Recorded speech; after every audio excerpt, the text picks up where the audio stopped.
Today, we're going to be diving into a word that can really boost your personal presence, and that word is aplomb.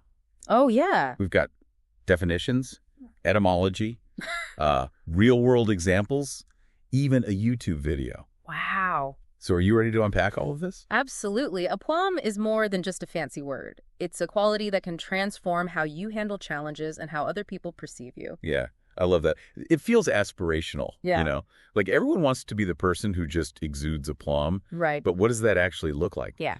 Our sources all agree on the basic definition, self-confident calmness, Yeah. especially in difficult situations. Mhm. But that feels kind of surface level. Right, because aplomb isn't just about appearing calm, it's an inner state. Right? Remember that example from the article of the actor who tripped on stage? Oh, yeah. Anyone else would have panicked, but he just laughed it off and kept going. Totally. Like it never even happened. Yeah. But that's got to be more than just being a chill person, right? Exactly. It's about having a deep well of confidence and competence that lets you stay centered no matter what's thrown at you. Okay. Think of it as unshakable self-assurance. So how does this unshakable self-assurance actually play out in real life? Yeah. Why should our listener care about developing this? Think about a time you were in a high-pressure situation, Okay. a presentation, a tough negotiation. If you had more aplomb in that moment, you'd be able to think clearly, communicate effectively, and ultimately be more successful. Okay, I'm seeing the appeal here. But let's get into something that I found super interesting, the origin of the word itself. Okay. You ready for an etymological excursion? Always. Okay, aplomb comes from the French aplomb, meaning on the plumb line. Mm-hmm. And a plumb line, for those who don't know, is basically a weighted string used to determine true vertical. Right. So what does a weighted string have to do with being cool under pressure? Think about the imagery. A plumb line hangs perfectly straight no matter what's going on around it. It's unwavering, stable. Yeah. That's the core of a plumb, being grounded, centered, not easily thrown off balance. Whoa, that's actually a really powerful visual. Yeah. It's not just about being calm. It's about having that inner strength, that steadiness, like a metaphorical plumb line keeping you aligned. Precisely. And that's where the real power of this word lies. It's about more than just outward behavior. It's about cultivating that inner stability that allows you to face any challenge with grace and composure. Yeah. And that's something anyone can develop. It's not like an innate trait. Okay, that's reassuring to hear, because I think we all have moments where we wish we had more aplomb. Right. So how do we actually cultivate that inner plumb line? Can you give our listeners some actionable tips? Absolutely. It starts with building your self-confidence and expertise. The more you know about a situation, the less likely you are to be rattled by the unexpected. That makes sense. Yeah. So like if I'm prepping for a big presentation, I should know my material inside and out. Yeah. But what about those curveballs you can't prepare for? That's where mindfulness and stress management techniques come in. Right. Practicing things like deep breathing can help you stay calm and centered even under pressure. Yeah. I can see how that would be super helpful, especially for those like fight or flight moments. Yeah. But aplomb isn't just about handling internal stress, right? Yeah. It's also about how you're perceived by others. You nailed it. Aplomb is a powerful communication tool. Okay.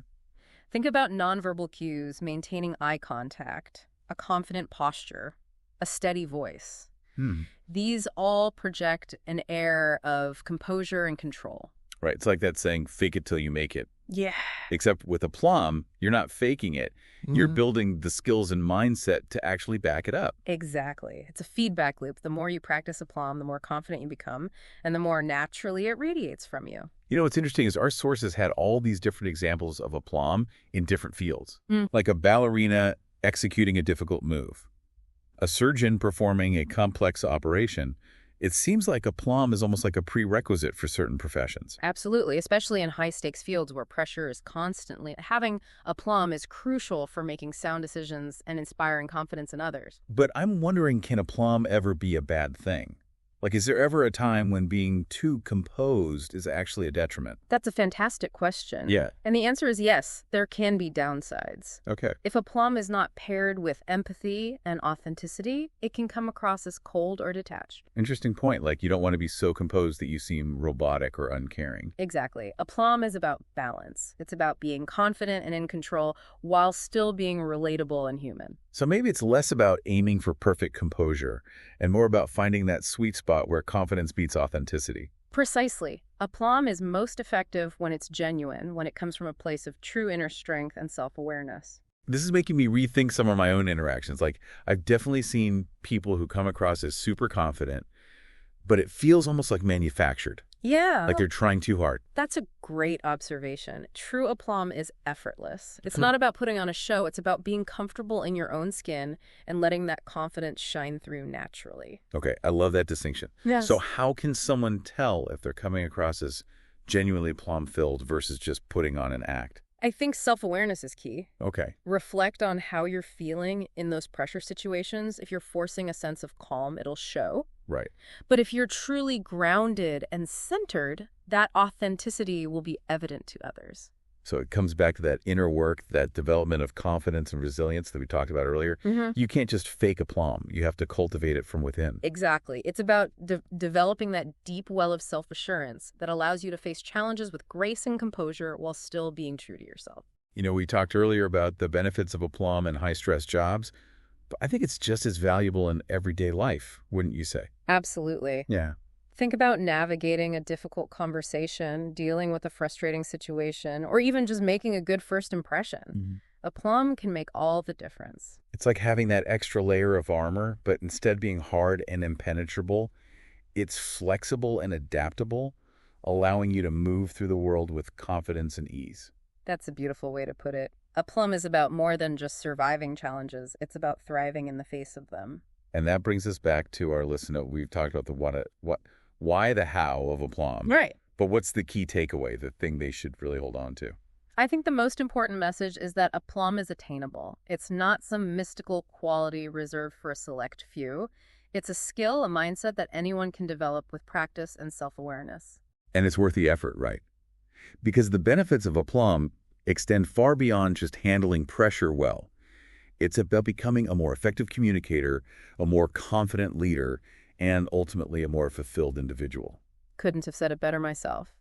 Aplomb is about unlocking your full potential and navigating the world with grace, confidence, and authenticity. So what are some final thoughts we can leave our listener with to help them on their journey towards cultivating more aplomb? Well, we've talked about building expertise, practicing mindfulness, paying attention to nonverbal cues.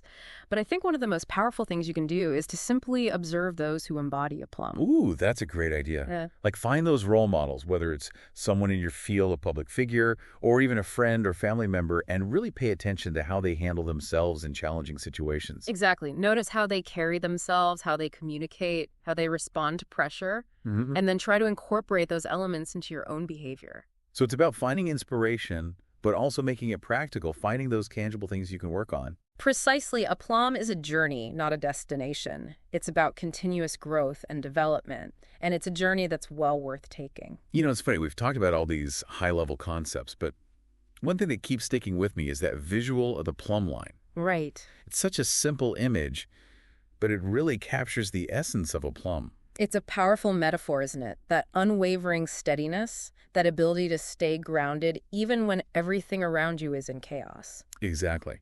And it makes me wonder, is there a connection between that physical image and the mental state of aplomb?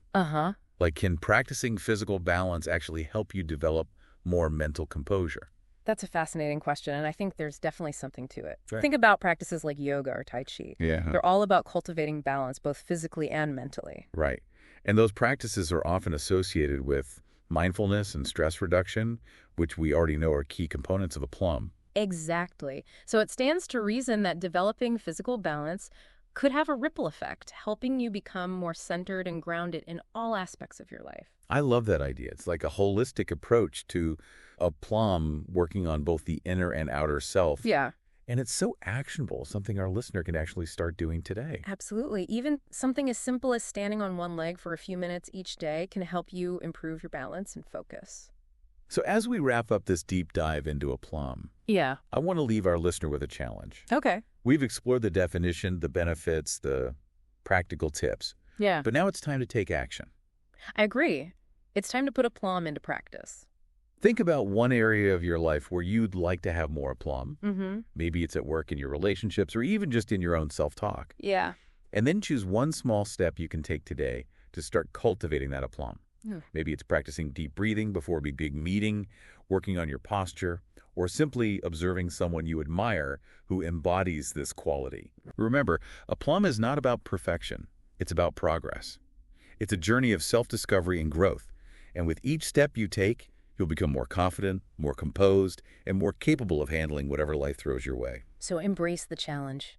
Find your inner plumb line and step into the world with aplomb. Thanks for joining us on this deep dive. Until next time, keep exploring, keep learning, and keep diving deep.